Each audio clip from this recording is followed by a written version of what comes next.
When you think of electricity, you think of Edison. When you think of radio, you think of Marconi. But there is one electrical genius who is nearly forgotten. A man who dreamed of giving the world an unlimited supply of energy.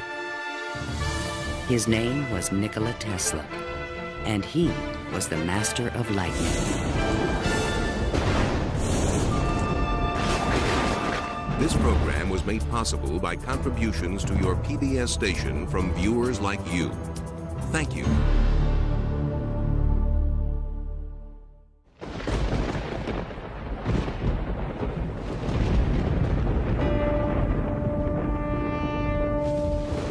The progressive development of man is vitally dependent on invention. Its ultimate purpose is the complete mastery of mind over the material world, the harnessing of the forces of nature to human needs. Nikola Tesla, 1919. This is the story of a modern Prometheus who changed the world with electricity.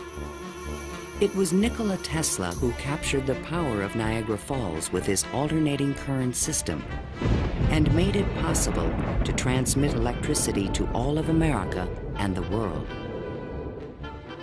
It was Tesla who patented the technology for wireless communications that is used in all radio and television broadcasting. His incredible legacy can be seen in everything from remote control to neon and fluorescent lighting, X-rays, guided missiles, and even the Strategic Defense Initiative. Yet somehow history has overlooked this remarkable man.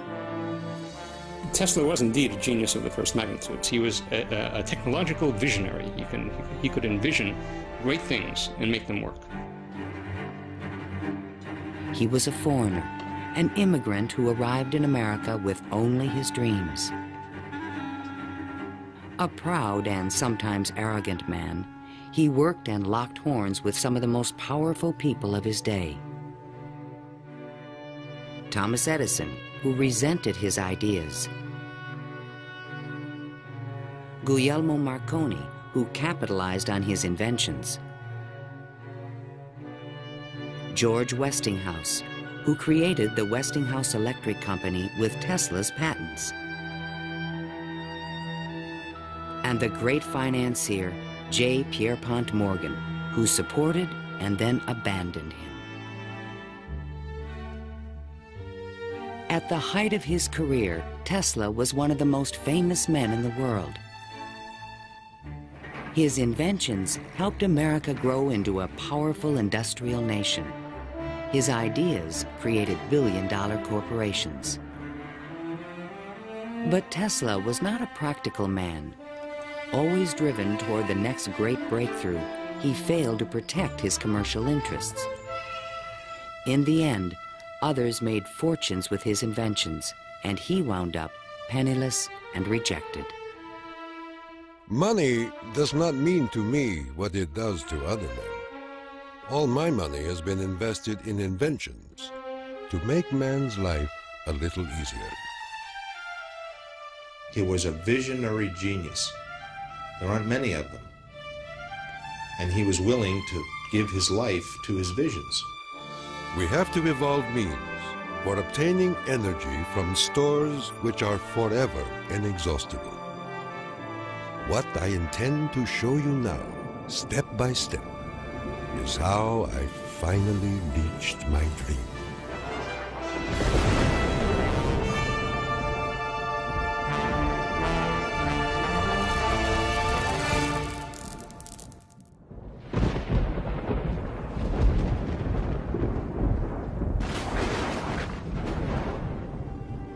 This is the house in which, by coincidence bizarre, I was born on the stroke of midnight between July 9 and 10, 1856. A fierce electrical storm raged that night. Nikola Tesla was born of Serbian parents on the eastern edge of the Austro-Hungarian Empire in what is today Croatia. His father, Milutin, was an Orthodox priest who expected his son to follow him in the clergy. There were only two choices for children in those days, one being to go in the army and the other being to become a priest. Tesla was not attracted by either of them, which was very distressing to his father. My father was a very erudite man.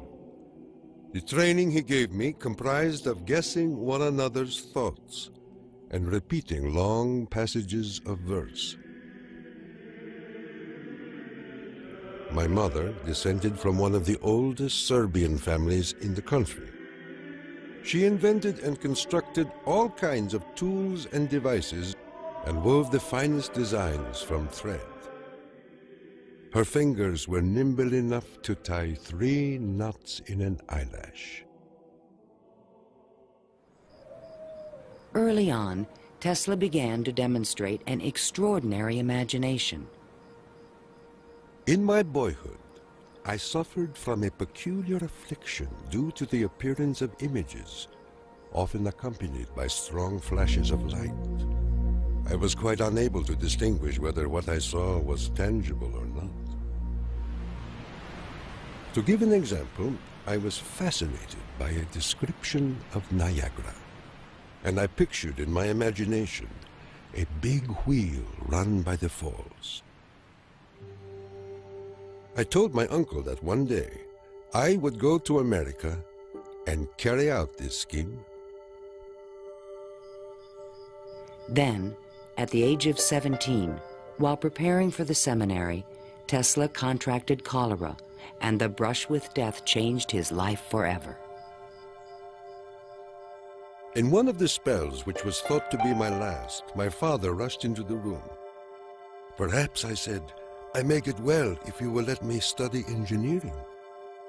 "You will go to the best technical institution in the world," he solemnly said.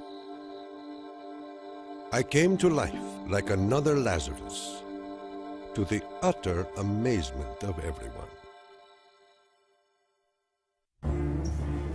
In 1877, at the age of 21, I traveled to Graz, Austria to begin my college education.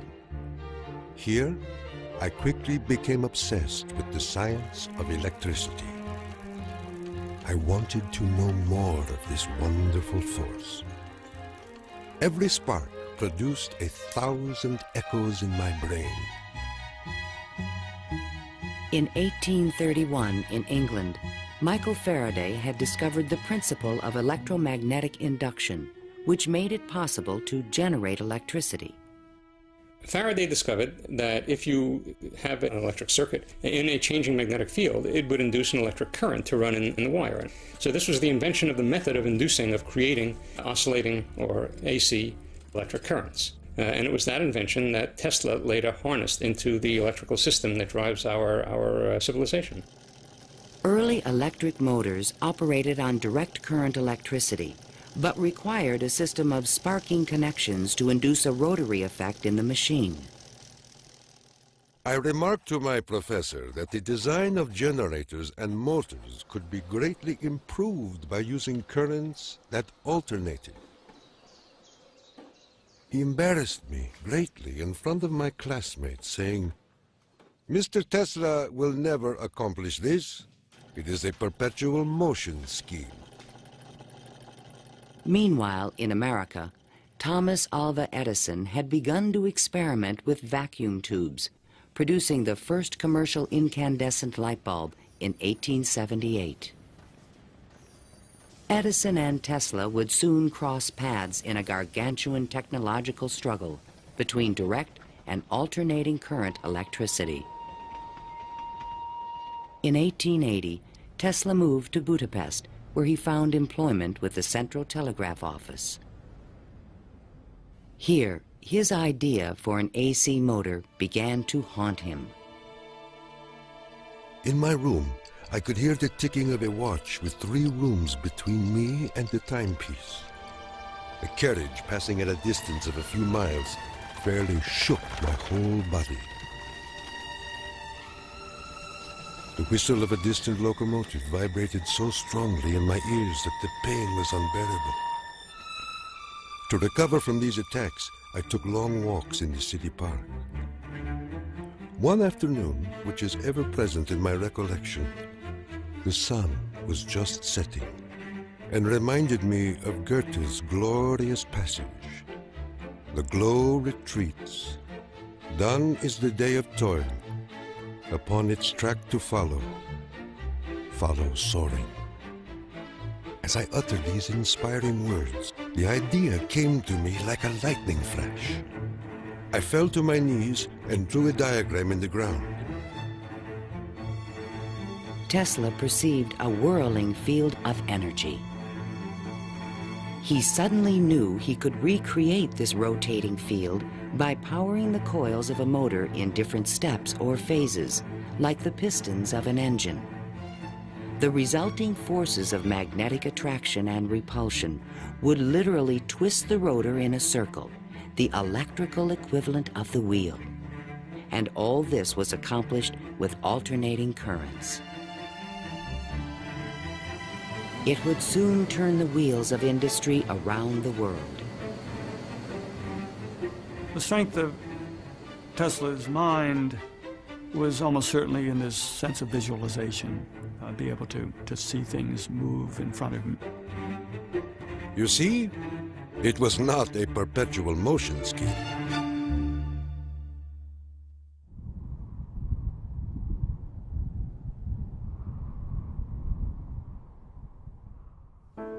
It had been the height of my ambition and my most ardent wish to see America and come in contact with the great Thomas Edison.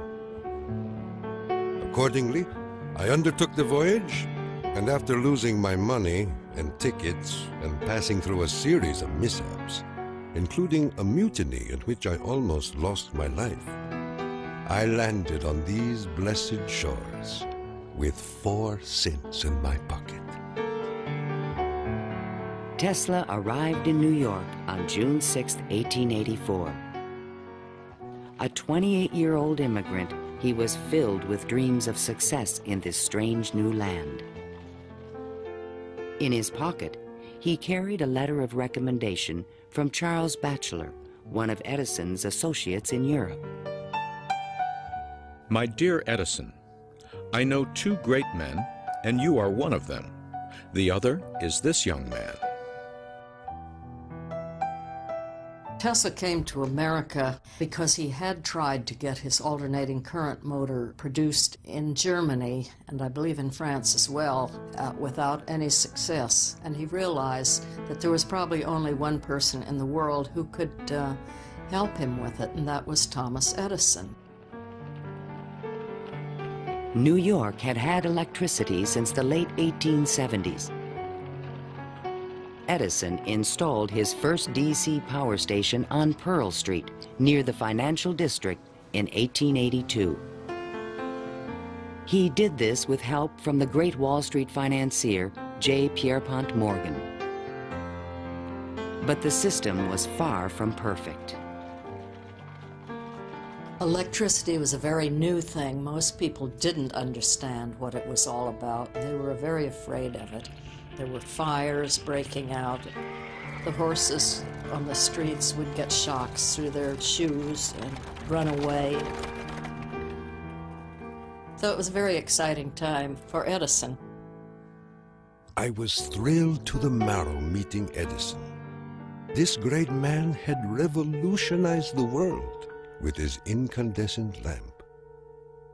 And I was burning to show him my motor that ran on alternating currents. Edison had built his business on the direct current system, and any talk of alternating currents was an aggravation to him. The problem with direct current is that you can't change the voltage. What you generate, that's what you get. And if you generated the power at too high a voltage, you would blow out lamps at the other end. If you generated the proper power for the lamps and you want to go any great distance, then you need copper wire that's as thick as your arm. And the Edison people said, well, that's all right. We'll just have a power station every mile or so. DC was sufficient to power lights and run motors, but it could not be transmitted efficiently over long distances. By raising and lowering the voltage, AC could solve the problem of distance, but a working AC motor did not exist. In spite of their differences, Edison hired Tesla to improve the performance of his DC generators. Tesla said he was promised $50,000 if he was successful. The offer seemed too good to be true. I entered the Edison Machine Works, where I undertook the design of DC dynamos and motors. My regular hours were from 10:30 a.m. till 5 a.m. the next day. When I completed the task, I went to Edison for payment, and he laughed. Edison was very amused by this. Said, "You just don't understand our American sense of humor, Mr. Tesla." So Tesla had had enough by that time, and he picked up his hat and walked out. Tesla paid dearly for his pride. I lived through a year of bitter tears and hard labor, digging ditches for Edison's underground cables. But he was still determined to develop his AC motor. With help from a group of investors, he opened a laboratory on Liberty Street, only a few blocks from Edison's offices. There, he began to assemble a prototype of the motor he had envisioned 7 years earlier. Along with it, he developed all the components of the system of AC power generation and transmission still used today. In May of 1888, Tesla was ready to unveil his motor to the world. The subject which I now have the pleasure of bringing to your notice is a novel motor which I am confident will at once establish the superior adaptability of alternating currents.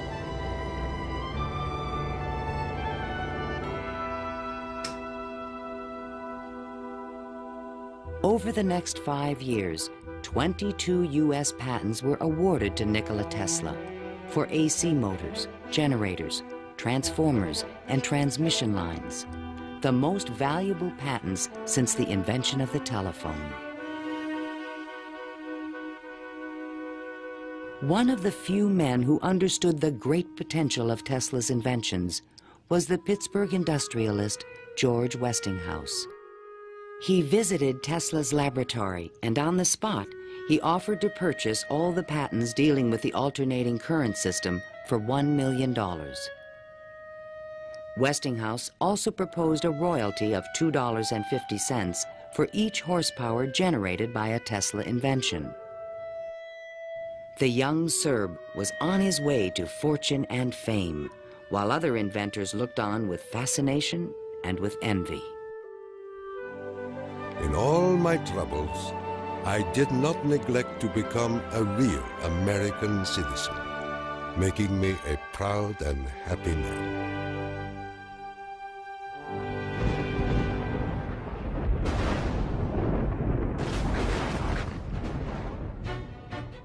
During the late 1880s, Edison began a negative media campaign to discredit the alternating current system of electricity being developed by Westinghouse and Tesla. It became known as the War of the Currents. My personal desire would be to prohibit entirely the use of alternating currents. They are as unnecessary as they are dangerous. Edison employees demonstrated the dangers of alternating current by electrocuting animals in public demonstrations. Just as certain as death, Westinghouse will kill a customer within 6 months after he puts in a system of any size. None of his plans worry me in the least.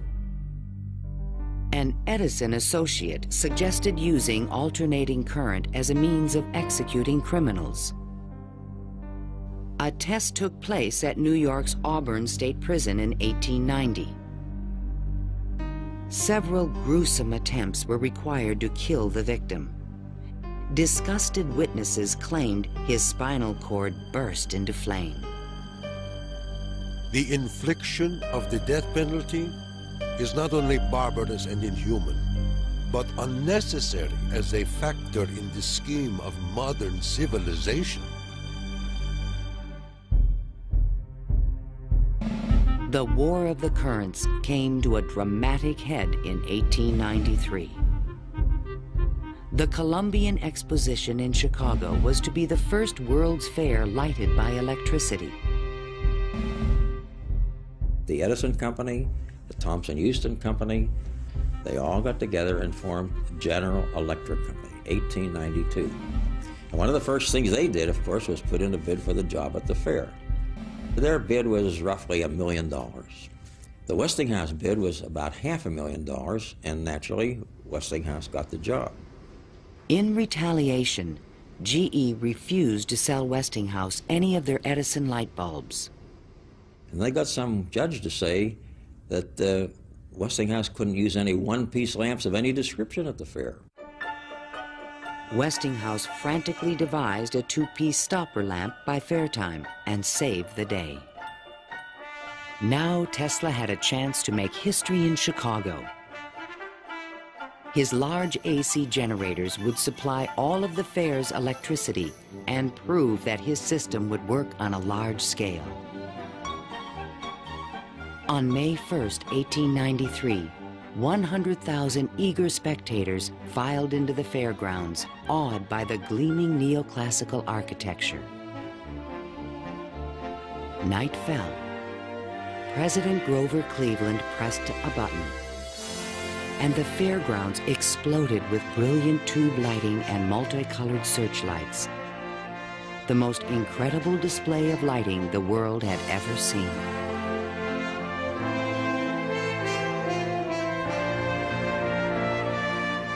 In the Great Hall of Electricity, the public could see that the Tesla Westinghouse system made it all possible. To overcome the impression that AC was dangerous, Tesla put on remarkable demonstrations. He created a device called the Egg of Columbus to show the rotating magnetic field created by his AC motor. In his room, he had cork-soled shoes on and a tuxedo and white tie and a top hat, and he would put his hand on a terminal which would flash electricity through his body, creating a great shower as his whole body was encompassed in flame, and people were quite impressed by this, to say the least. The Chicago Exposition left an indelible impression on the American imagination. This was the gleaming new city of the future, and it was powered by the inventions of Nikola Tesla.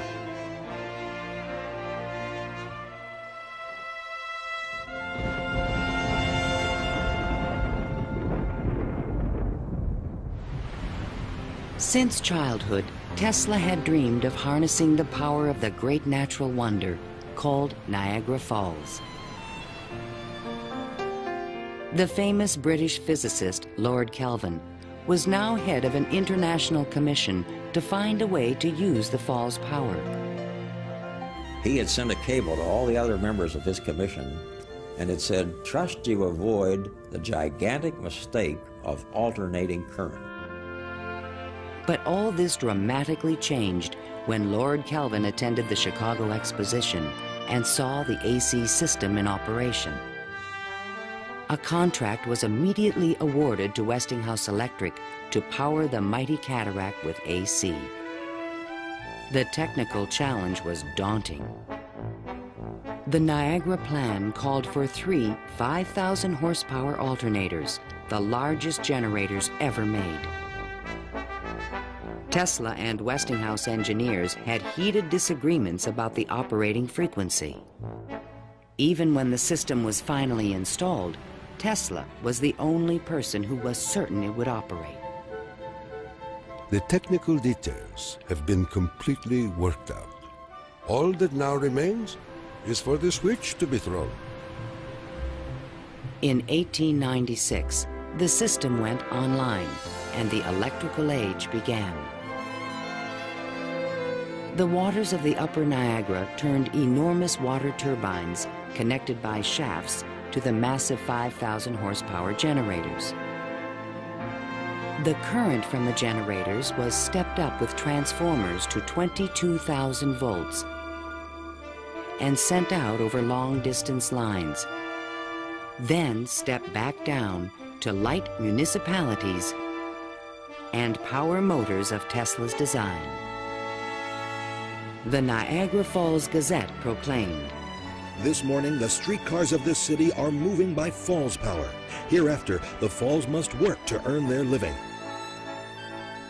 Imagine my surprise when 30 years later I saw my boyhood plan carried out at Niagara and wondered at the unfathomable mystery of the mind.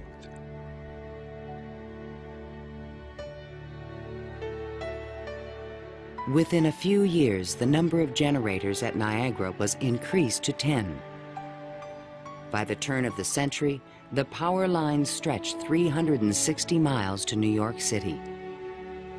The War of the Currents was over, and Tesla was the winner.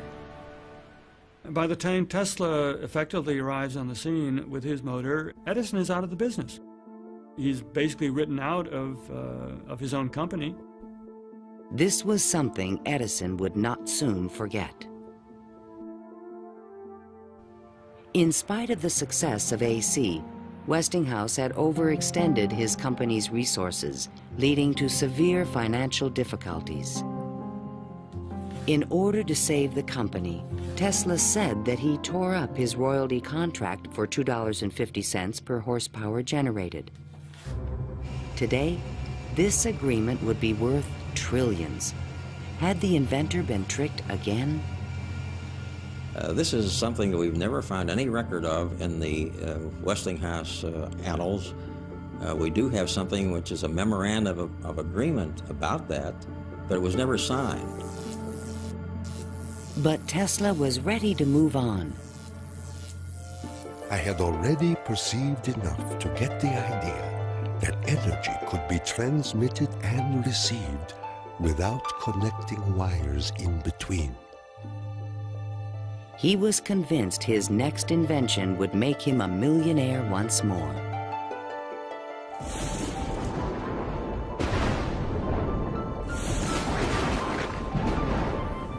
My services with Westinghouse being no longer essential, I resumed experimental work in a laboratory on Grand Street, where I began immediately the design of high-frequency machines. Following the success of Niagara, Tesla was at the height of social acclaim. Everyone wanted to know more of this mysterious foreigner who was transforming the world with his electrical inventions. So far as personal appearance goes, no one can look upon him without feeling his force. His cheekbones are high and prominent, the mark of the Slav. His eyes are blue, deeply set, and they burn like balls of fire. Franklin Chester, the Citizen. Why was he so well known and so popular? It's because the technological advances that he made were so directly related to the relief of the drudgery that people had to endure in their work lives. They could see what he did helped them personally. Every evening, Tesla showed up at Delmonico's, the most expensive restaurant in town, to be shown to his special table. He is fanatical about his dress, usually sporting a fine waistcoat, white leather gloves, and a derby hat on his head. He is meticulous about his health and drinks a glass of whiskey a day, saying it will increase his life expectancy to 150 years of age. Tesla hobnobbed with the leading politicians, millionaires, and celebrities of the era. This was the best way for independent inventors to find support for their projects. His friends were the New York elite, John Jacob Astor, William K. Vanderbilt, and the writer Mark Twain. I have just seen the drawings and description of an electrical machine lately patented by Mr. Tesla, which will revolutionize the whole electric business of the world. One of Tesla's closest friends was Robert Underwood Johnson, editor of the prestigious Century magazine. Johnson's wife was deeply in love with Tesla. My dear Nicky, do leave aside the millionaires and Fifth Avenue for some simple pleasures. From one distinguished only by a great weakness, Katherine Johnson. In fact, the world-famous inventor was also New York's most intriguing bachelor. The fact that he never married, I think, had almost nothing to do with his interest in women. It appeared that he was always very interested and was attractive to women. Many women sought his attention. The beautiful and wealthy socialite, Flora Dodge. And even the famous French actress, Sarah Bernhardt. But in spite of his charisma, Tesla was only interested in his inventions. He had so many phobias that he couldn't have had close relationships with women. He didn't like most of the jewelry that they wore or the perfume, and he couldn't bear to touch hair. And and in fact, he didn't like to shake hands. And so these are all things that do tend to discourage intimate relationships.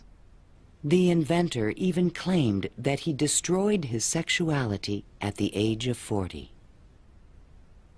A certain French actress kept coming to me and made it impossible for me to concentrate. It's a pity, too, for sometimes I feel so lonely.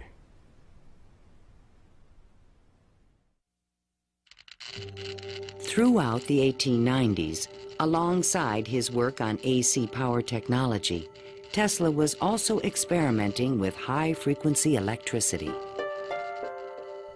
In 1873, James Clerk Maxwell in England had proven mathematically that light was electromagnetic radiation.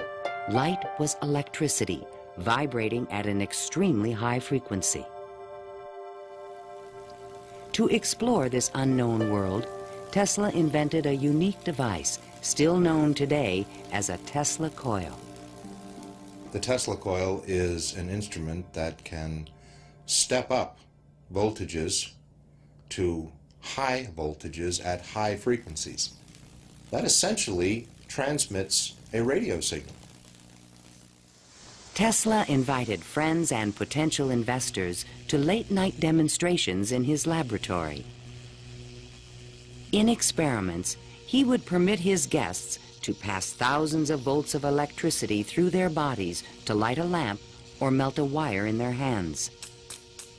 Mark Twain was always a willing subject. Thunder is good. Thunder is impressive. But it is lightning that does the work.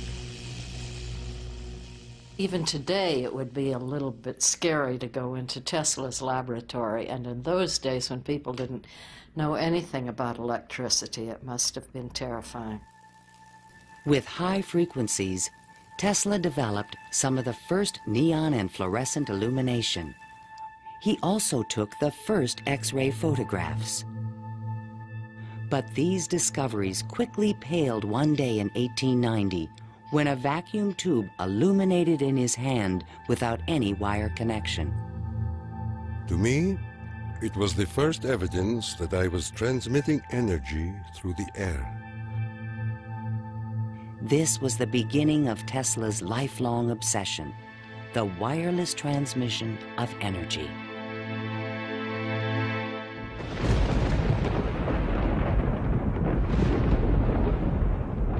In 1892, Tesla was invited to Europe to present the results of his high-frequency experiments.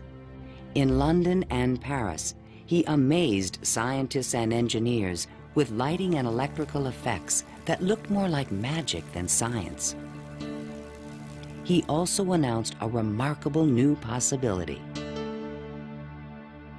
I would say a few words on a thought which fills my mind and concerns the welfare of all. I mean the transmission of intelligence and even power without the use of wires. I am becoming more convinced daily of the practicality of this scheme. The race for radio was about to begin. In 1888, the German physicist Heinrich Hertz had demonstrated that currents of high frequency emit electromagnetic waves, or radio waves, into space. But creating a practical means of wireless communication would require a quantum leap in imagination. Hertz created the first radio transmitter and the first receiver. He had showed that you could create an electrical signal in one place and detect it in another place with nothing in between. While in England, Tesla befriended Sir William Crookes, the discoverer of radiant matter. Crookes was a mystic and believed that human beings could communicate telepathically when they were attuned to high-frequency brainwaves. Tesla was skeptical, but one night in his bed he had a powerful and disturbing vision. I saw a cloud carrying angelic figures, one of whom gradually assumed the features of my mother. In that instant, a certitude, which no words can express, came upon me that my mother had died. And that was true.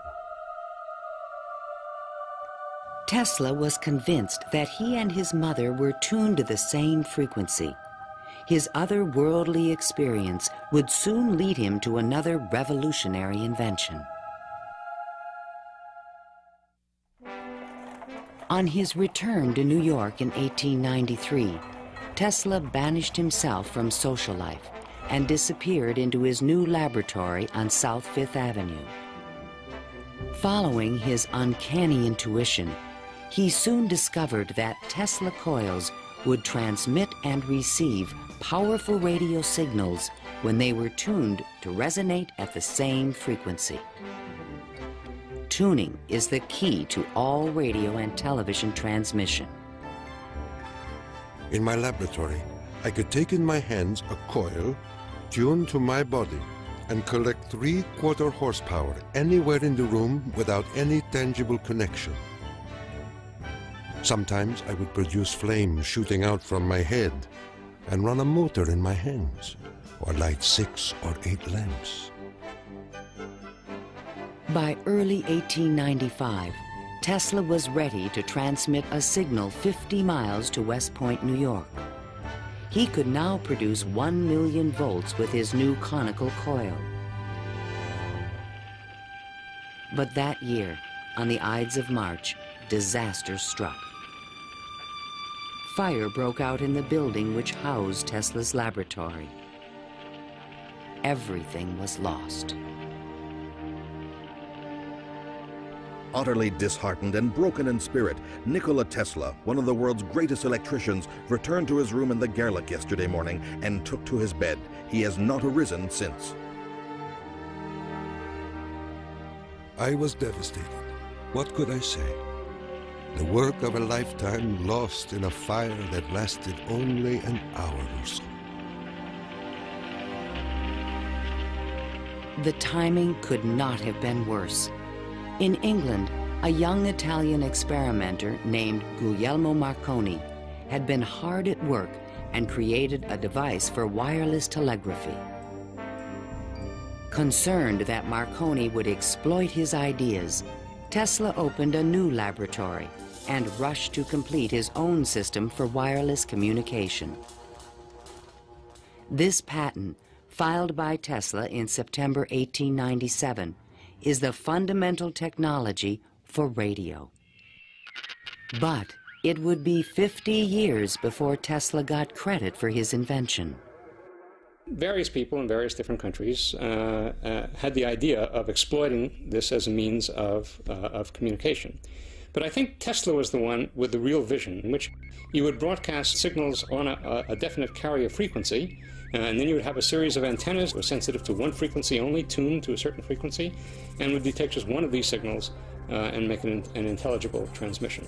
Once again, his vision describes the world that we live in.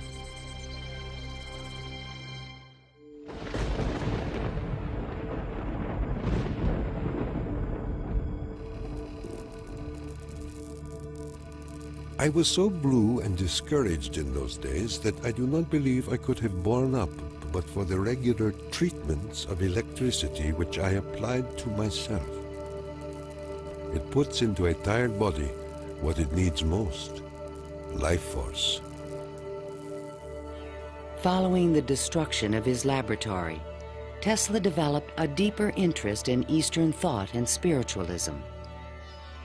Mr. Tesla was charmed to hear about the Vedantic prana and Akash and the Kalpis, which he claims are the only theories modern science can entertain. Inspired by the Hindu teacher Swami Vivekananda, Tesla began to look at the universe as a symphony of vibrations and waves. We are whirling through endless space with an inconceivable speed. Everything is spinning. Everywhere there is energy. There must be some way of availing ourselves of this energy more completely. In 1898, an unusual experiment took place in Tesla's laboratory. He attached a small mechanical oscillator to an iron pillar. Precisely timed pulses from the device made the entire building tremble. Windows started crashing around the area, and he, being at the epicenter, didn't notice anything happening until some police came bursting into his laboratory. It was just at the moment where he'd picked up a sledgehammer and broken the oscillator. He just said to the policemen that how too bad that they had just missed an interesting experiment. Tesla was, I would say, obsessed with frequency, the notion of resonance. The story where he takes the device and puts it on the girder in his office and, gets the frequency of the building and supposedly, I mean, it's an apocryphal story, I'm sure, but it gets right at the core that, hey, if I've got the right frequency, I can move the world. And indeed, he talks about the frequency of the earth, and that if he can do that, he can, almost literally split the earth in half. Meanwhile, Marconi was doing more practical things and succeeded in transmitting a signal 5 miles on the Salisbury Plain in England. Not to be outdone, Tesla decided to introduce an entirely new invention. In a specially constructed pool, potential backers were amazed to see the inventor controlling the motions of a small mechanical boat with no wires attached to it. This was the world's first radio-controlled device. The machine even seemed to think. Someone threw out the question, what is the cube root of 64? And 4 flashes came back. The audience was so surprised, Tesla had to remove the lid to prove no one was inside. Tesla developed his radio-controlled boat in 1898 and patented it and thought it was an armament for war. He rationalized this as a means of ending war. The military who looked at it thought it was too complicated and vulnerable. Soon after the demonstration, Mark Twain wrote from Austria. Dear Mr. Tesla, have you the Austrian and English patents on that destructive terror which you have been inventing, and thus make war henceforth impossible? If so, won't you set a price on them and commission me to sell them? Sincerely yours, Mark Twain. But I have no desire to be remembered as the inventor of a purely destructive device. I prefer to be remembered as the inventor who abolished war. That will be my highest pride.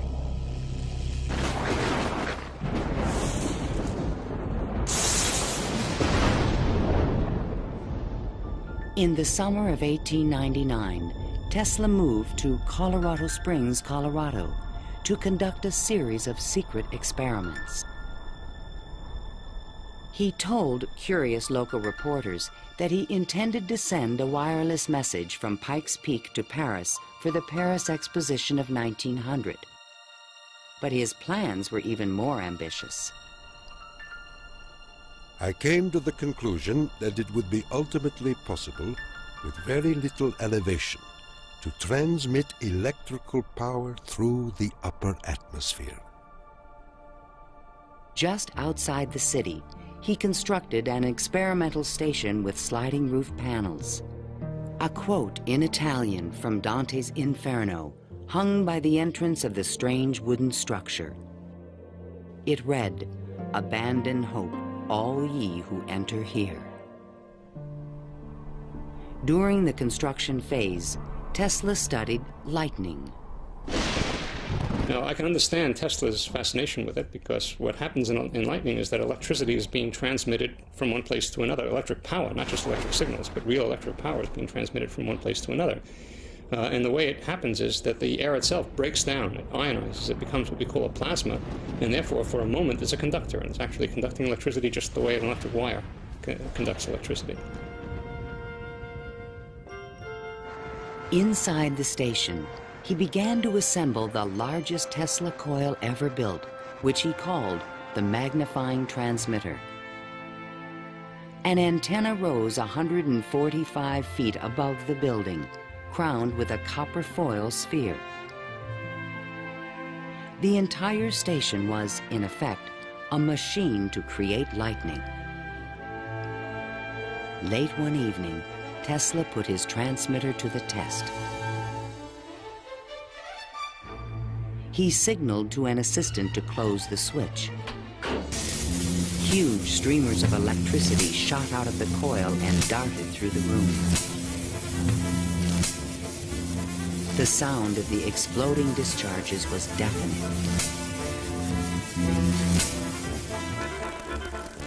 Outside, above the building, bursts of artificial lightning, more than 100 feet long, began to shoot out of the ball atop the antenna. Its thunder could be heard 20 miles away in the small mining town of Cripple Creek.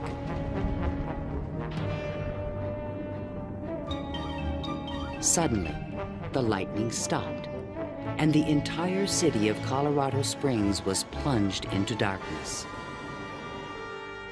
The experiment had set fire to and destroyed the local power company's generator. Residents were furious and began to fear this mysterious stranger. Undaunted, Tesla continued his wireless power experiments for 6 more months.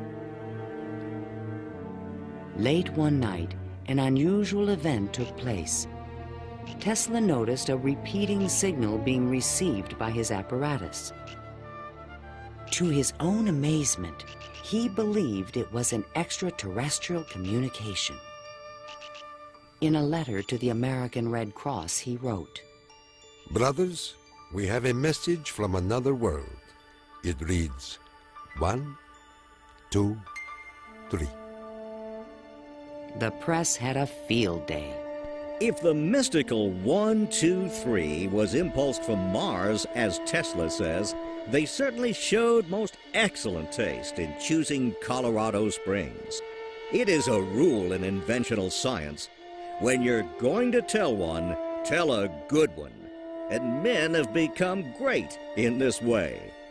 Colorado Springs Gazette. Though widely ridiculed for his claim, Tesla may have been the first to detect radio waves from space. I believe that Tesla could have gotten these signals from space. We are getting them today, and these are the radio telescopes. That's what radio telescopes do today, receive signals from space. They are not from alien civilizations, but they are from the sun and from the stars. On January 7th, 1900, Tesla boarded a train back to New York City. Perhaps he had mastered the power of lightning, or at least that's what he believed. The law which I discovered in Colorado is wonderful, and it means that results undreamed of before will be possible. as soon as a large plant is constructed in accordance with my plan. See the excitement coming.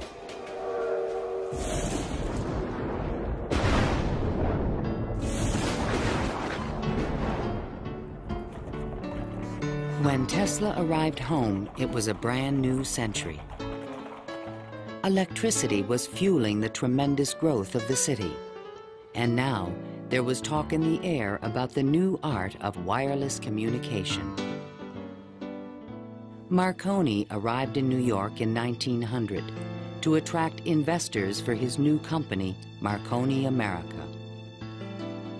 He filed a U.S. patent for a system of wireless telegraphy, but it was rejected because it was similar to Tesla's invention. It became obvious, I think, to Marconi as well as to other experimenters of the time that the Tesla system was an efficient, powerful resonator that would produce electromagnetic waves that you could work with. Confident in the future, Tesla took up residence in the Waldorf Astoria Hotel and wrote a sensational article for Century magazine. First, let us ask, what is the spring that drives all? All this energy emanates from one single center, one single source, the sun. In this detailed futuristic vision, he described a means of tapping the sun's energy with an antenna. He suggested that it would be possible to control the weather with electrical energy. He predicted that wars would soon be eliminated by machines. And to unite all nations, he proposed a global system of wireless communications. When wireless is fully applied, the Earth will be converted into a huge brain, capable of response in every one of its parts. It tells us about a vision he had for both power and communications, that he wasn't going to think small. He was going to think globally on this. And that's all very nice if it works. The idea of a global communications network was very appealing to one of the world's most powerful men, J. Pierpont Morgan. He agreed to invest $150,000 into Tesla's worldwide radio broadcast center. But the inventor's real plan was to transmit without wires industrial levels of electrical power. Tesla chose to keep this a secret from his investor. In the summer of 1900, Tesla moved to Shoreham, Long Island, and began construction of a huge tower and plant called Wardenclyffe. This Tower of Dreams was made entirely of large wood beams and rose 187 feet above the ground. The plant next to the tower was designed by the architect Stanford White and was constructed under strict secrecy. He certainly could have sent signals across the Atlantic with no trouble with a station of that magnitude. But he was still pursuing wireless power transmission. The tower would light up at night, shooting sparks, making noises. Such experiments, they alarmed the whole area. Then, on December 8, 1901, Marconi took another step forward and transmitted his famous letter S across the Atlantic. Tesla dismissed the Italian's advances. Marconi is a good fellow. Let him continue. He is using 17 of my patents. The simple fact about Marconi is that he used Tesla's system to transmit signals and claimed that these were ideas that he had developed himself. Morgan began to doubt the wisdom of his investment. Marconi's system not only worked, it was also inexpensive. And technical problems were beginning to catch up with Tesla. He went back to Morgan again, asked for more money. Morgan says, Where's the radio transmissions across the Atlantic? How's that coming along? Well, it wasn't coming along. Tesla was forced to tell Morgan his real plan. What I contemplate and what I can certainly accomplish, Mr. Morgan, is not a simple transmission of messages, but rather the worldwide transmission of electrical power. A single plant of but 100 horsepower can operate hundreds of millions of instruments.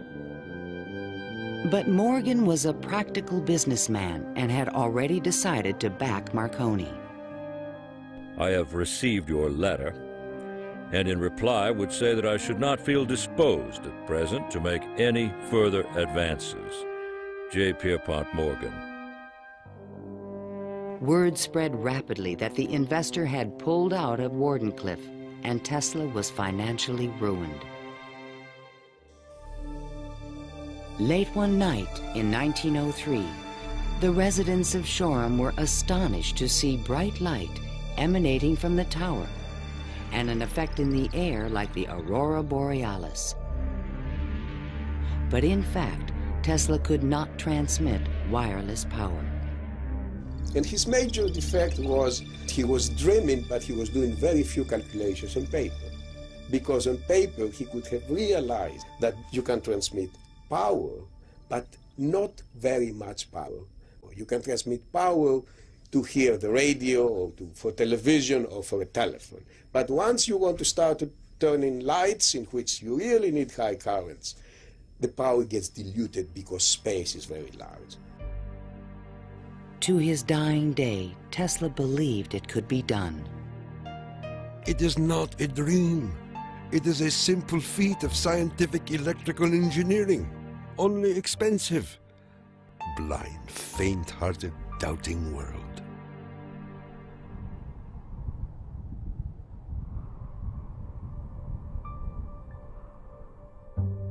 Wardenclyffe marked a turning point in Tesla's career. Like a modern Prometheus, he had reached too high and failed.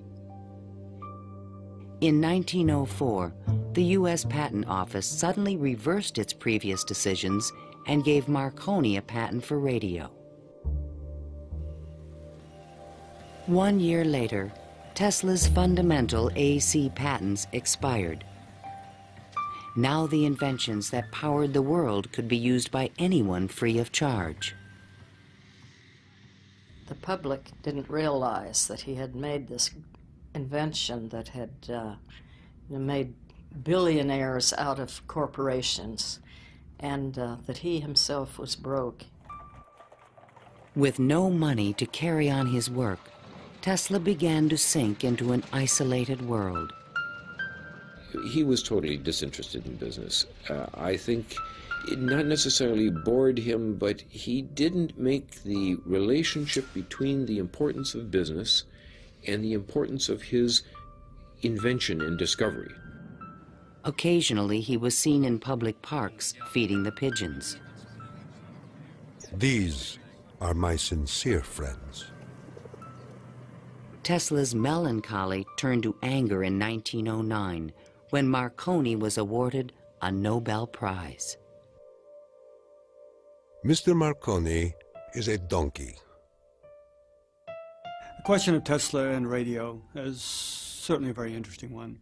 It's clear that Tesla, in terms of certain basic notions of radio, was very early, if not first, in expressing them and even of getting of taking them to the patent stage. In desperate need of money, Tesla brought suit against the Marconi company, claiming that his patent rights had been infringed. But he lacked the resources to wage a legal battle with a large corporation, and ultimately gave up. Marconi had received the Nobel Prize for work that Tesla correctly believed to be his own. I suppose everything is fair in wireless as in warfare. In 1915, the Nobel Prize entered Tesla's life once again. The Swedish government has decided to distribute the Nobel Prizes next week as follows. Physics, Thomas A. Edison and Nikola Tesla. Even Tesla was surprised by the front-page announcement in the New York Times. I have concluded the honor conferred upon me concerns the transmission of electrical energy without wires. But 1 week later, the award was given to William H. Bragg of Oxford, England, for his work with X-rays and crystal structure. The embarrassing situation was never really explained. A rumor spread that Tesla had refused to share the prize with Edison. The difference that the Nobel Prize could have made in Tesla's life soon became evident. Testimony given by Nikola Tesla, the electrical inventor, in a judgment for $935 back taxes was filed yesterday. Mr. Tesla said under oath that he was penniless and had been living on credit. In an attempt to give him long overdue recognition, the American Institute of Electrical Engineers decided to award Tesla their prestigious Edison Medal. But on the night of the presentation, the guest of honor was missing. And Edison was conveniently away on business. They found Tesla across the street by the New York Public Library, feeding the pigeons. Later that night, he was persuaded to accept his medal and announced that he had finally completed his invention to transmit wireless power. The energy goes to a distant place, and you will see something like the aurora borealis. To conclude, we are coming to great results. The audience thought Tesla was losing touch with reality.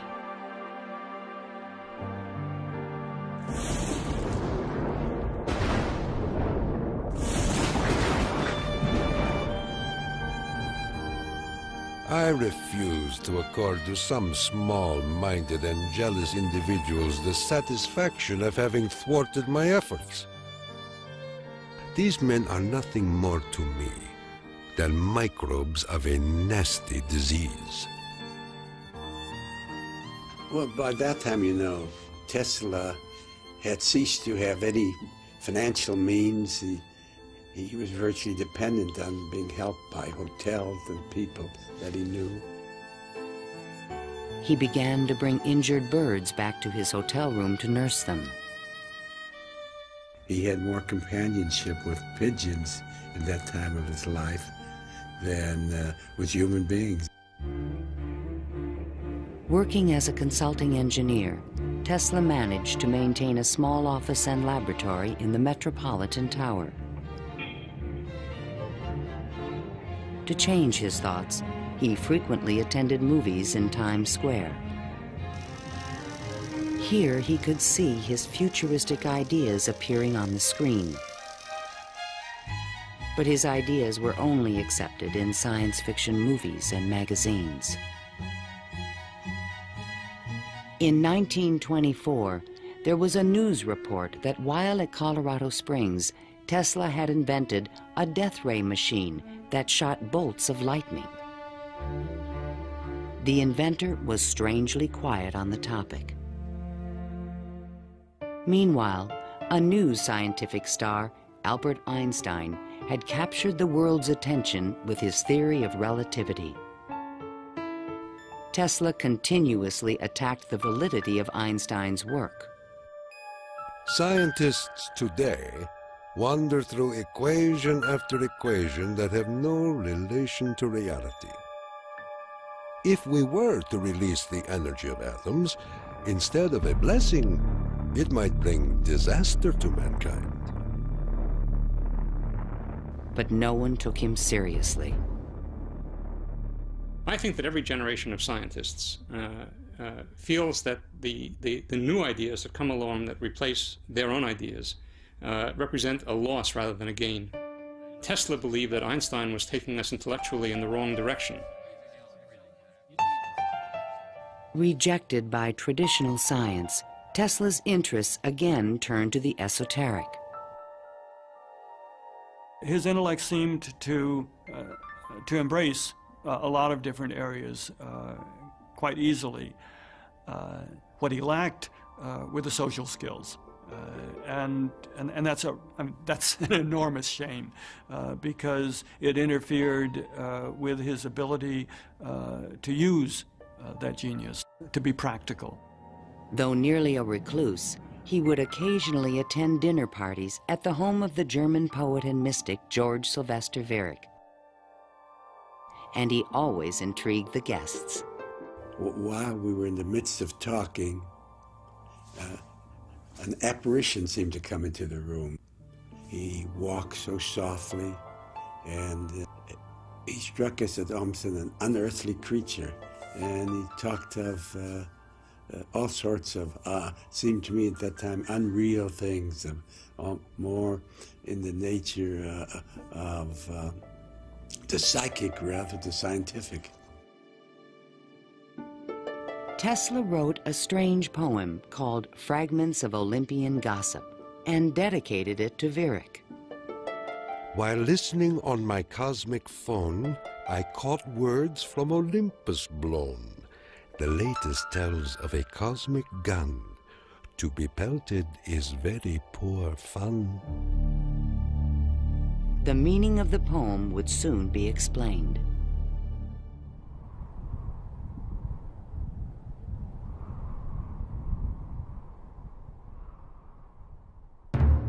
I inherited from my father an ineradicable hatred of war. But war can be stopped, not by making the strong weak, but by making every nation, weak or strong, able to defend itself. Thomas Edison, America's best-known inventor, died in 1931. That same year, Tesla came back to life. His friends threw him a 75th birthday celebration. Time magazine put his picture on the cover. Letters of admiration poured in from scientists around the world, including a generous Albert Einstein. I congratulate you for your great success on your lifetime task. Basking in the attention, Tesla announced at a press conference that he had discovered a completely new source of power. The idea, when it first burst upon me, was a tremendous shock. And let me say that it has nothing to do with releasing so-called atomic energy. I think that a lot of the proposals that he made in his later life were so esoteric as to be impractical in that time and even in the current time.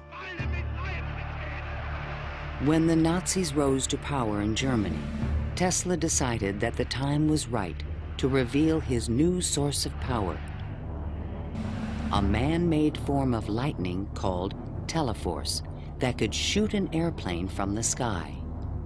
Nikola Tesla, electrical wizard and radio pioneer, announced that he was working on a machine to create a powerful electrical death beam which could wipe out armies in a flash and destroy huge fleets of ships or planes. The concept of using lightning bolts as a weapon certainly is millennia old. It goes back at least to the ancient Greeks. Think of Zeus throwing lightning bolts. The main contribution that Tesla had was to come up with a true scientific, rational, at least concept of coming up with controlling these lightning bolts and projecting them over long distances. Tesla had experimented with this idea while at Colorado Springs. Now he intended to build it on a large scale. His plan was to charge small particles of tungsten or mercury, then accelerate them with lightning force through a special gun with one end open to the atmosphere. Tesla's death beam stirred the public's imagination when it was featured in a Superman cartoon, the electro-euthanasia ray. but the idea was more than science fiction. Tesla tried to sell this concept to various governments, England, the Soviet Union, and the United States, all Allied powers, and against Germany. He offered his system to England for $30 million, and they entered negotiations. When Tesla demanded payment before sending the final plans, the deal fell through. The British attempted to build their own death beam, but the project was soon abandoned. As the Nazis surrounded Yugoslavia, Tesla attempted to sell a beam weapon system to his former country. There should be needed 9 stations, 4 for Serbia, 3 for Croatia, and 2 for Slovenia, and it will protect our dearest homeland. At this point, even Tesla's countrymen thought he was just a crazy old man. One day in 1937, Tesla started out from his hotel room to feed his pigeons. Suddenly, a few blocks from the hotel, he was hit by a taxi and thrown to the ground. 3 of his ribs were broken. He was 81 years old. Remembering what he did for their company, Westinghouse executives agreed to pay his room and board for the rest of his life. The inventor also received a small stipend from the Yugoslav government. During the Christmas season of 1942, Tesla's death was imminent. Again, he attempted to interest the United States in his beam weapon concept. At the recommendation of 2 government engineers, a meeting of high-level officials was scheduled at the White House for January 8, 1943, to consider his plans. But the meeting never took place. Nikola Tesla, inventor of the Tesla coil, the induction motor, and hundreds of other electrical devices, died last night in his suite at the Hotel New Yorker.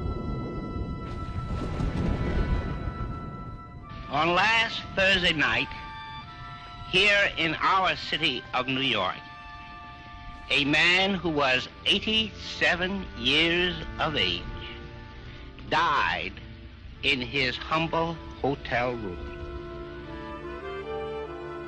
On January 10, 1943, Mayor Fiorello LaGuardia of New York paid tribute to Tesla on the radio. He died in poverty, but he was one of the most useful and successful men who ever lived. Were we to eliminate from our industrial world the result of Tesla's work, the wheels of industry would cease to turn, and our electric trains and cars would stop.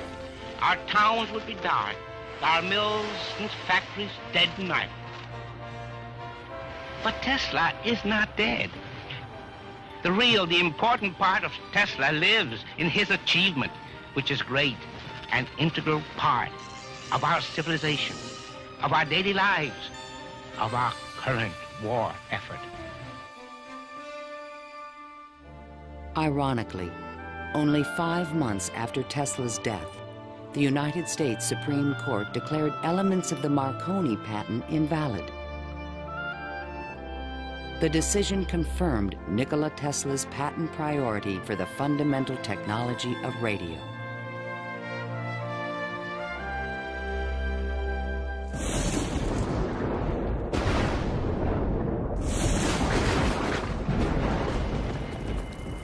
Unknown subjects, equipment, experiments, and research of Nikola Tesla, deceased, espionage.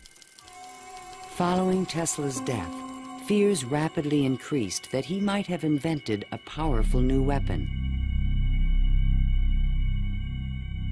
FBI Special Agent in Charge, P.E. Foxworth, was called in to investigate. He had been informed that Tesla's papers were not secure. Tesla is reported to have completed and perfected his experiments in the radio transmission of electrical power, commonly referred to as the death ray. A distant relative of Tesla, named Sava Kasanovich, is taking steps to get possession of these important documents and plans. Tesla's nephew, Kosanovich, was an up-and-coming Yugoslav diplomat with suspected connections with the communists. He insisted that his uncle's effects be returned to Yugoslavia. Kosanovich had asked the locksmith to come and open the safe, thinking there might be a testament, a will, in the safe. A will was never located. And there was a lot of talk then about secret weapons and negotiations with the USSR. There was all kind of talk, you know. Shortly before his death, Tesla showed a delivery boy a box in his room that he said contained a powerful weapon.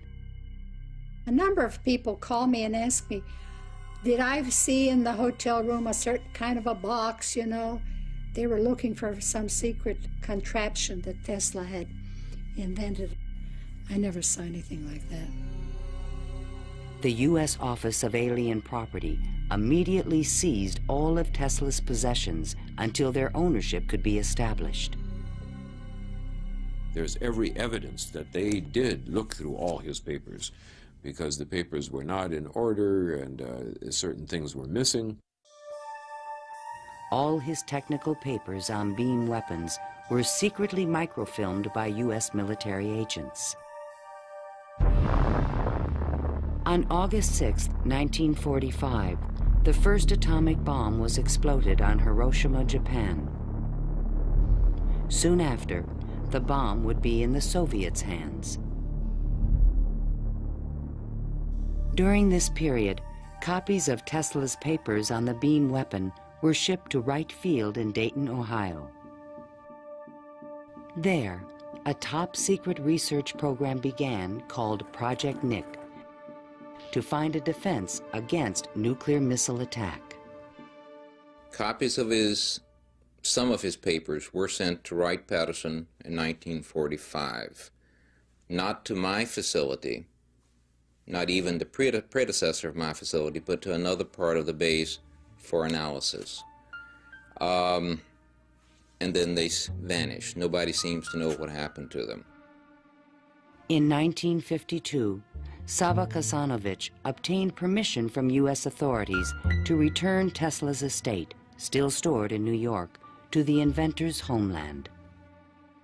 I personally believe that the U.S. government may have overlooked some things of value in the Tesla papers before they were released to the Yugoslav government. A Tesla museum was opened in Belgrade by Yugoslavia's president, Marshal Tito. But during the Cold War, the museum was off limits to Western scientists and scholars. Then, in 1960, Soviet Premier Khrushchev announced that the USSR had developed a powerful new weapon. There was concern in the U.S. that the Russians may have access to Tesla's missing papers on beam weapons in Belgrade and elsewhere. It's possible that these papers on the particle beam weapon were obtained by the Soviet Union, but it wasn't the only copy. In other words, I think that the United States has always had Tesla's papers on particle beam weaponry.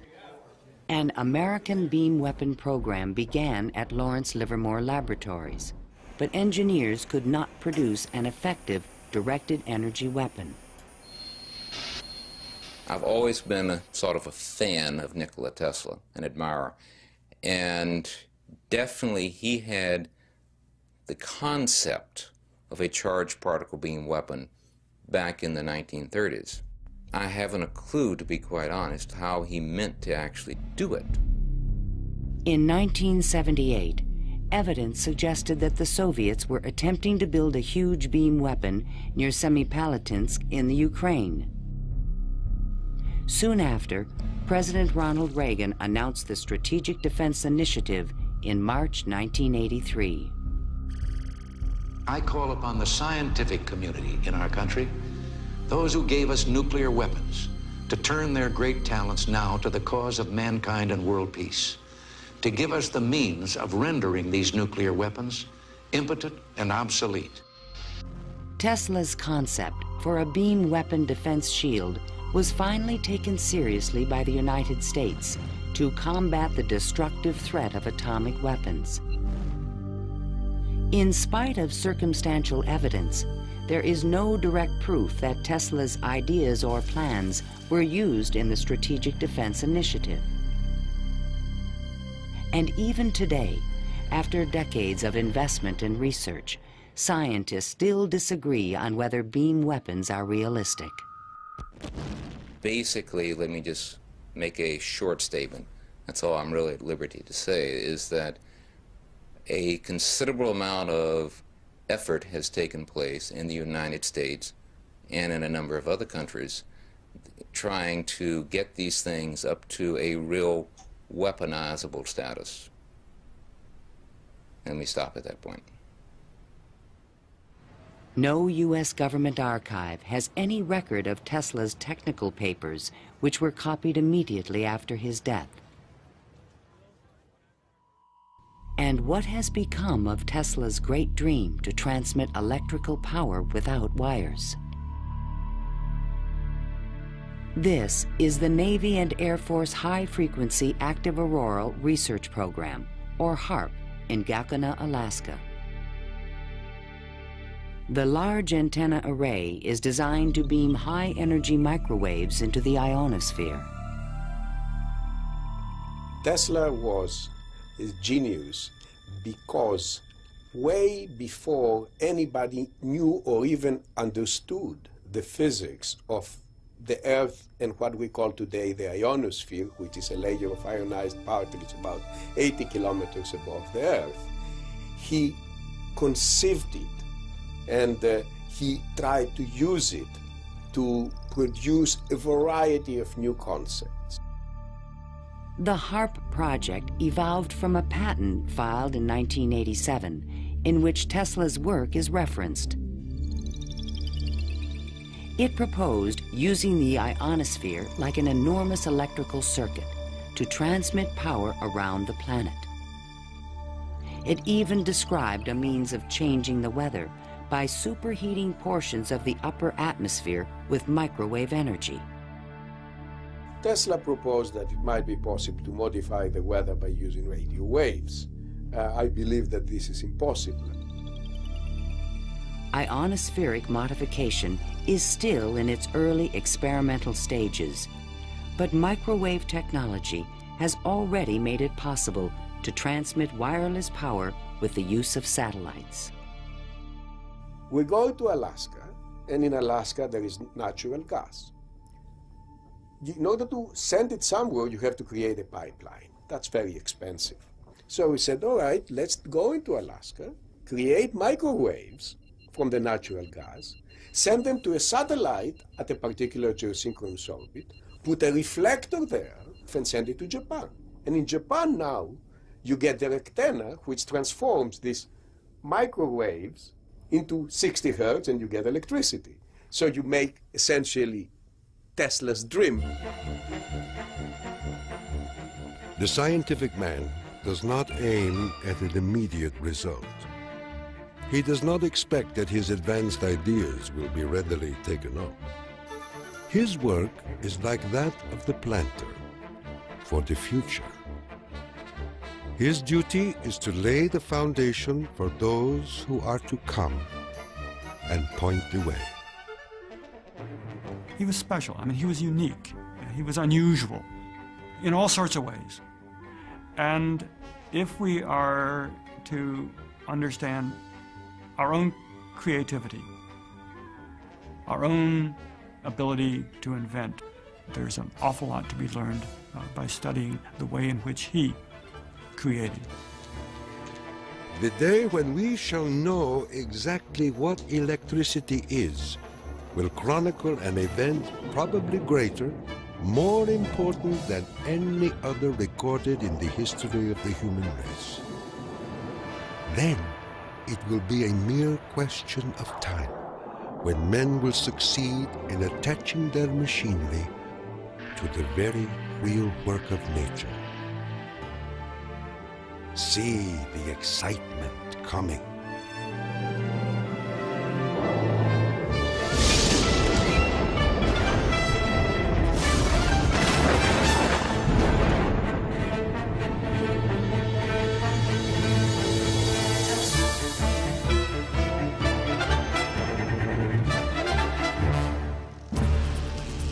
To learn more about Nikola Tesla, visit PBS online at pbs.org.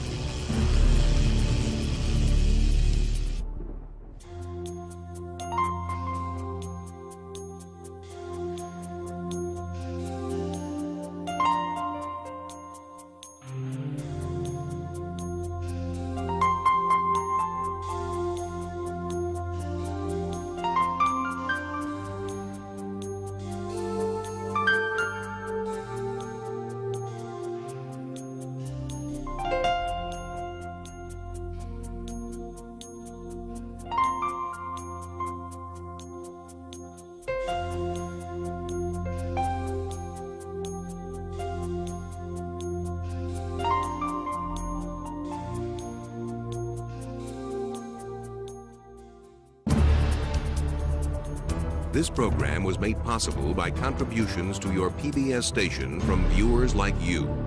Thank you. There were only two choices for children in those days, one being to go in the army and the other being to become a priest. Tesla was not attracted by either of them, which was very distressing to his father. My father was a very erudite man. The training he gave me comprised of guessing one another's thoughts and repeating long passages of verse. My mother descended from one of the oldest Serbian families in the country. She invented and constructed all kinds of tools and devices and wove the finest designs from thread. Her fingers were nimble enough to tie 3 knots in an eyelash. Early on, Tesla began to demonstrate an extraordinary imagination. In my boyhood, I suffered from a peculiar affliction due to the appearance of images, often accompanied by strong flashes of light. I was quite unable to distinguish whether what I saw was tangible or not. To give an example, I was fascinated by a description of Niagara, and I pictured in my imagination a big wheel run by the falls. I told my uncle that one day I would go to America and carry out this scheme.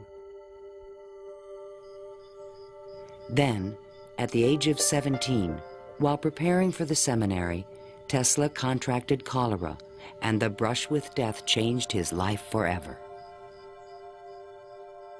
In one of the spells, which was thought to be my last, my father rushed into the room.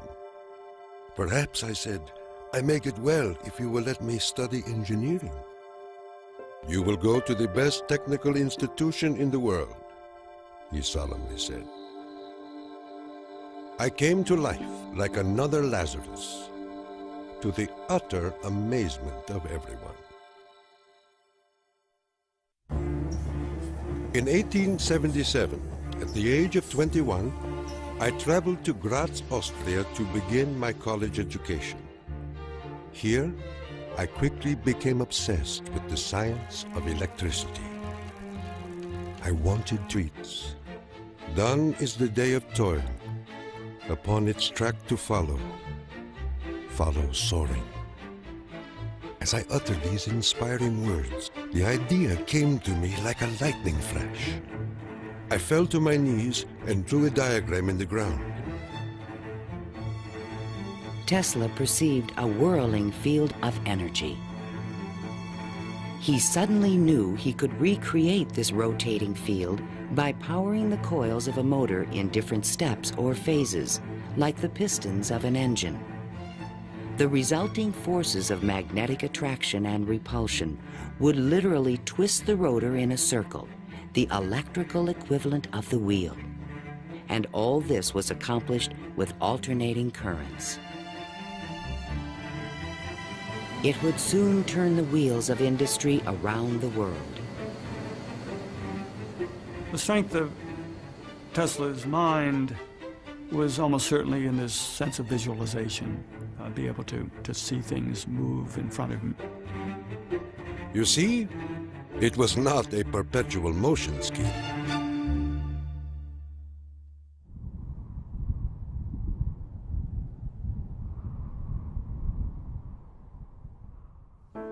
It had been the height of my ambition and my most ardent wish to see America and come in contact with the great Thomas Edison. Accordingly, I undertook the voyage, and after losing my money and tickets and passing through a series of mishaps, including a mutiny in which I almost lost my life, I landed on these blessed shores with 4 cents in my pocket. Tesla arrived in New York on June 6, 1884. A 28-year-old immigrant, he was filled with dreams of success in this strange new land. In his pocket, he carried a letter of recommendation from Charles Batchelor, one of Edison's associates in Europe. My dear Edison, I know 2 great men, and you are one of them. The other is this young man. Tesla came to America because he had tried to get his... To know more of this wonderful force. Every spark produced 1,000 echoes in my brain. In 1831, in England, Michael Faraday had discovered the principle of electromagnetic induction, which made it possible to generate electricity. Faraday discovered that if you have an electric circuit in a changing magnetic field, it would induce an electric current to run in the wire. So this was the invention of the method of inducing, of creating oscillating or AC electric currents. And it was that invention that Tesla later harnessed into the electrical system that drives our civilization. Early electric motors operated on direct current electricity, but required a system of sparking connections to induce a rotary effect in the machine. I remarked to my professor that the design of generators and motors could be greatly improved by using currents that alternated. He embarrassed me greatly in front of my classmates, saying, "Mr. Tesla will never accomplish this. It is a perpetual motion scheme." Meanwhile, in America, Thomas Alva Edison had begun to experiment with vacuum tubes, producing the first commercial incandescent light bulb in 1878. Edison and Tesla would soon cross paths in a gargantuan technological struggle between direct and alternating current electricity. In 1880, Tesla moved to Budapest, where he found employment with the Central Telegraph Office. Here, his idea for an AC motor began to haunt him. In my room, I could hear the ticking of a watch with 3 rooms between me and the timepiece. A carriage passing at a distance of a few miles fairly shook my whole body. The whistle of a distant locomotive vibrated so strongly in my ears that the pain was unbearable. To recover from these attacks, I took long walks in the city park. One afternoon, which is ever present in my recollection, the sun was just setting and reminded me of Goethe's glorious passage. The glow Thomas Edison, who resented his ideas. Guglielmo Marconi, who capitalized on his inventions. George Westinghouse, who created the Westinghouse Electric Company with Tesla's patents. And the great financier, J. Pierpont Morgan, who supported and then abandoned him. At the height of his career, Tesla was one of the most famous men in the world. His inventions helped America grow into a powerful industrial nation. His ideas created billion-dollar corporations. But Tesla was not a practical man. Always driven toward the next great breakthrough, he failed to protect his commercial interests. In the end, others made fortunes with his inventions, and he wound up penniless and rejected. Money does not mean to me what it does to other men. All my money has been invested in inventions to make man's life a little easier. He was a visionary genius. There aren't many of them. And he was willing to give his life to his visions. We have to evolve means for obtaining energy from stores which are forever inexhaustible. What I intend to show you now, step by step, is how I finally reached my dream.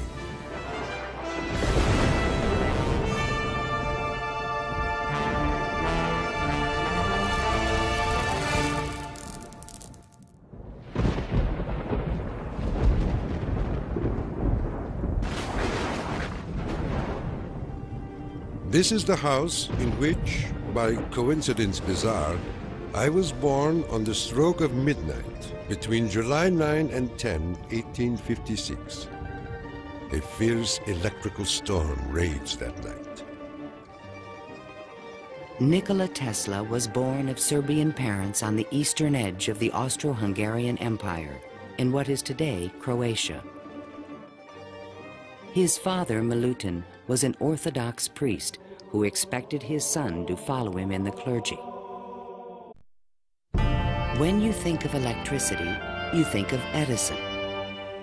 When you think of radio, you think of Marconi. But there is one electrical genius who is nearly forgotten, a man who dreamed of giving the world an unlimited supply of energy. His name was Nikola Tesla, and he was the master of lightning.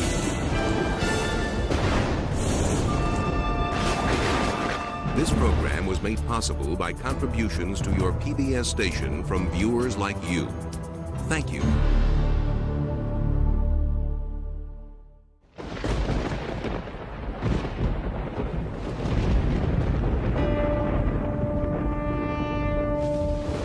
The progressive development of man is vitally dependent on invention.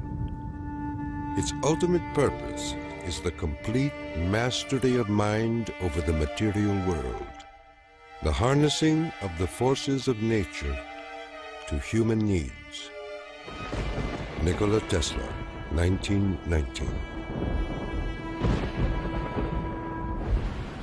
This is the story of a modern Prometheus who changed the world with electricity. It was Nikola Tesla who captured the power of Niagara Falls with his alternating current system and made it possible to transmit electricity to all of America and the world. It was Tesla who patented the technology for wireless communications that is used in all radio and television broadcasting. His incredible legacy can be seen in everything from remote control to neon and fluorescent lighting, X-rays, guided missiles, and even the Strategic Defense Initiative. Yet somehow history has overlooked this remarkable man. Tesla was indeed a genius of the first magnitude. He was a technological visionary. He could envision great things and make them work. He was a foreigner, an immigrant who arrived in America with only his dreams. A proud and sometimes arrogant man, he worked and locked horns with some of the most powerful people of his day.